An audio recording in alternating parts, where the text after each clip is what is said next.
Swastiastu. Assalamualaikum warahmatullahi wabarakatuh.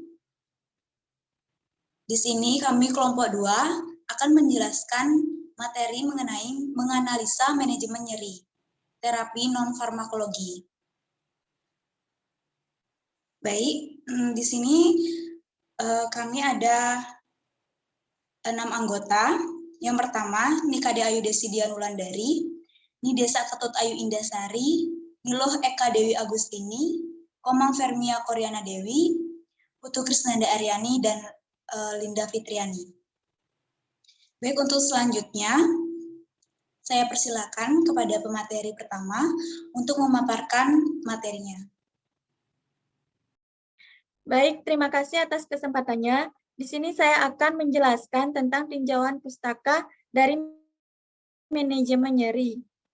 Manajemen nyeri yang efektif tidak hanya memberikan obat yang tepat pada waktu yang tepat, seperti yang dikatakan Smelter 2001, bahwa penata laksanaan nyeri yang efektif juga dengan mengkombinasikan antara penata laksanaan farmakologis dan non-farmakologis, yang mana pendekatan ini diseleksi berdasarkan kebutuhan dan tujuan pasien secara individu. Keberhasilan terbesar sering dicapai jika intervensi tersebut dilakukan secara simultan, menurut Mayasari 2016. Selanjutnya, manajemen nyeri non-farmakologi merupakan upaya-upaya yang dilakukan untuk mengatasi atau menghilangkan nyeri dengan pendekatan non-farmakologi, menurut Smelter 2001 halaman 223. Tindakan non-farmakologis dapat digunakan sebagai pelengkap dalam pemberian analgesik, tetapi tindakan non-farmakologis tidak ditujukan sebagai pengganti analgesik, menurut Urdan 2009 halaman 145 dalam Mayasari 2016. Baik, untuk materi selanjutnya akan dilanjutkan oleh teman saya.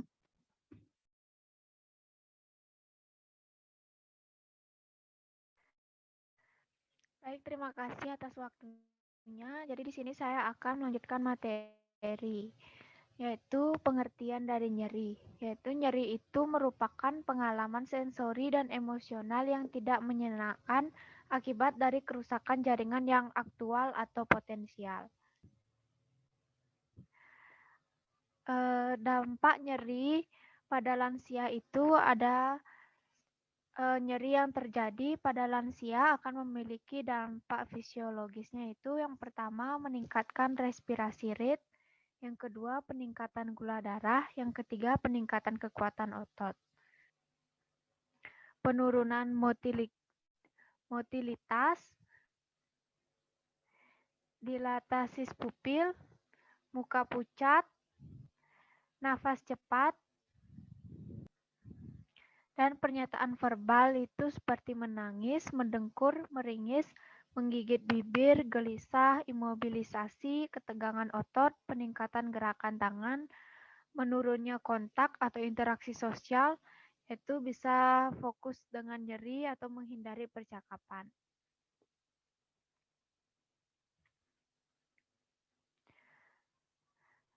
Selanjutnya akan dijelaskan oleh teman saya. Baik, terima kasih atas waktunya. Untuk selanjutnya yaitu klasifikasi nyeri. Nyeri itu dibagi menjadi 2, yaitu ada nyeri akut dan nyeri kronis. Di mana nyeri akut adalah nyeri yang timbul secara mendadak dan cepat menghilang. Selanjutnya nyeri kronis, nyeri yang timbulnya secara perlahan-lahan dan biasanya berlangsung dalam waktu yang cukup lama. Selanjutnya ada pengukuran subjektif nyeri. Yang pertama itu ada FPS, di mana FPS dimaksudkan untuk mengukur bagaimana tingkat nyeri pasien yang mereka rasakan. Setiap tampilan ekspresi wajah menunjukkan hubungan dengan nyeri yang dirasakan. Versi terbaru dari FPS menampilkan gambar 6 wajah bergaris disajikan Dalam orientasi horizontal, pasien diinstruksikan untuk menunjuk ke wajah yang paling mencirikan intensitas nyeri yang dirasakan.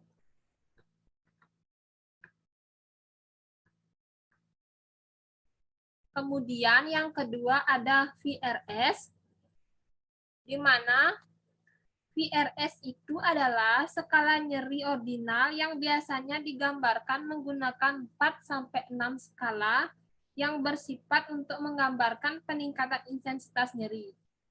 Pasien diminta untuk memilih kata yang menggambarkan tingkat nyeri yang dirasakan. Metode ini mudah dipahami oleh pasien dengan gangguan non-kognitif, namun tidak memiliki akurasi dan sensitivitas.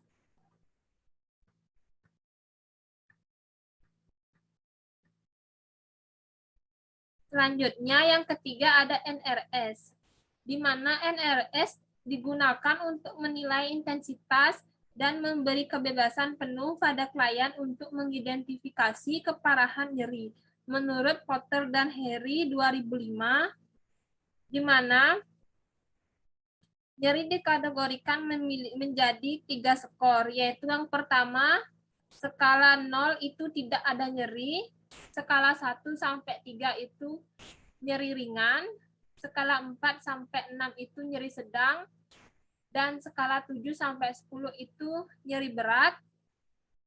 Untuk selanjutnya akan dilanjutkan oleh teman saya.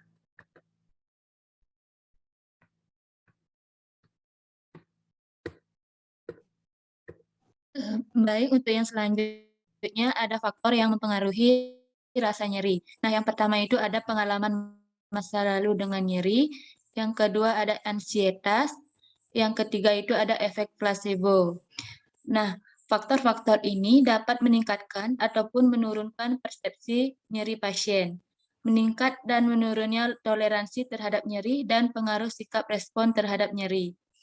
Nah, pengalaman masa lalu dengan nyeri adalah menarik untuk individu yang mempunyai pengalaman multiple dan berkepanjangan dengan nyeri akan lebih sedikit gelisah dan toleran terhadap nyeri dibandingkan orang yang lebih sedikit mengalami nyeri.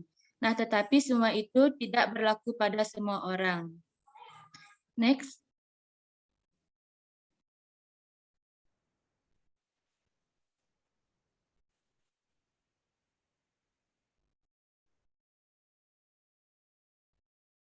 Kemudian selanjutnya ada efek nyeri. Nyeri yang tidak diatasi secara adekuat mempunyai efek yang membahayakan di luar ketidaknyamanan yang disebabkan oleh nyeri akut dan nyeri kronis.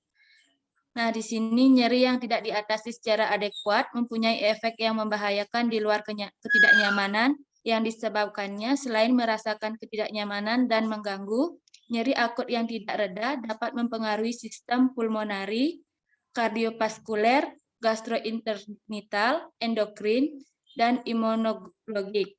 Nah, untuk nyeri kronis juga mempunyai efek yang merugikan. Supervisi fungsi imun yang berkaitan dengan nyeri kronis dapat meningkatkan pertumbuhan tumor, juga dapat menyebabkan depresi pada ketidakmampuan. Baik, selanjutnya akan dilanjutkan oleh teman saya.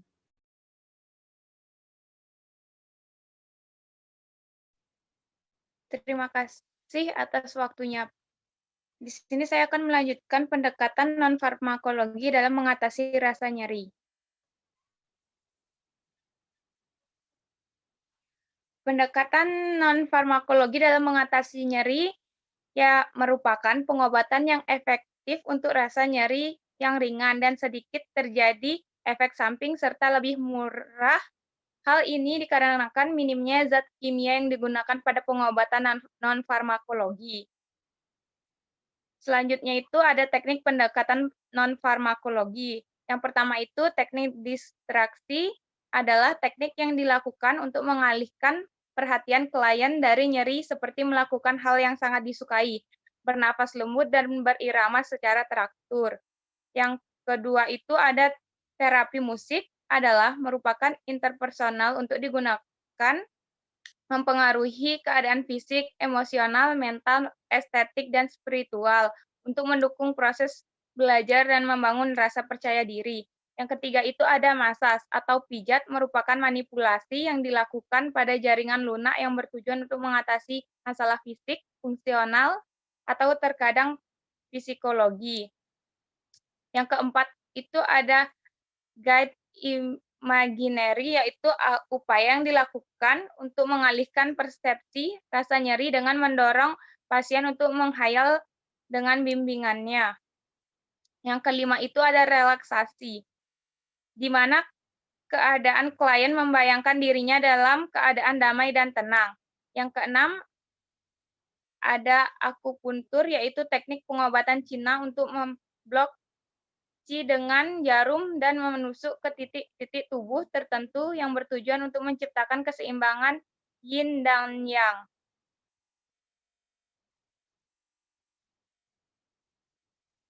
Yang ketujuh ada thermal terapi, yaitu terapi dengan memanasi bagian tubuh tertentu yang nyeri. Memanasi bagian tubuh yang nyeri, otot yang lelah akan membuka pembuluh darah sehingga meningkatkan aliran oksigen dan menghilangkan iritasi kimia yang terjadi. Yang ke-8 itu ada terapi S. Terapi S dapat menurunkan prostaglandin yang memperkuat sensitivitas reseptor nyeri dan subkutan lain pada tempat cedera dengan menghambat proses inflamasi. Dan yang terakhir itu ada TENS atau transcutaneous electrical nerve stimulation, merupakan salah satu teknik pengendalian nyeri non-farmakologi karena teknik tersebut menyebabkan pelepasan endorfin seperti penggunaan placebo substansi. Efek placebo timbul dari produksi alamiah atau endogen endorfin dalam sistem kontrol descendant. Efek ini merupakan respon psikologis sejati yang dapat diputar balik oleh naloxon, suatu antagonis narkotik.